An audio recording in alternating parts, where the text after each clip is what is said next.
A lot of the times we hear about sporting heritage and sports history and how it's a core element of the sport itself. Sport heritage has got a strong connection to its roots, where it's from, how it has evolved throughout the history, and how important it is to recognize that and appreciate that. The FIFA World Cup in Qatar in 2022, which was a perfect example of the disdain expressed within the confines of Europe about handing over the hosting rights to an oil rich country which had no history or sport heritage in football, which is a valid point. Qatar being an oil rich country in the Middle East, a chatter among the beacons of Europe about human rights violations, and especially the importance of sports heritage was on display. And people were rightfully upset that money itself had prevailed, and the only reason Qatar was handed the hosting rights because they could afford to do it.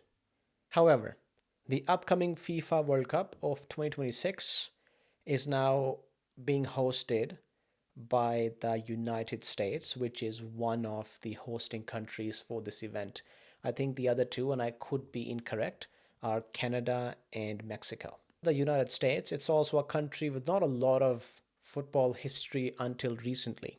A country embroiled in controversies, a country funding wars and arming its allies to commit harrowing war crimes, a country that has only recently celebrated a war criminal and applauded a war criminal within their Congress, a country which is notorious for its police using excessive force, and a country with turf grounds which has recently claimed a lot of ACLs and MCLs of the Premier League players who have played their preseason friendly in the United States. Where is the outrage now? Are the beacons of humanity, the beacons of freedom in Europe, who were very insistent on the importance of human rights as well as sports heritage, happy with this outcome? Are they happy for the United States to succeed in the capitalistic opportunity to host a FIFA event?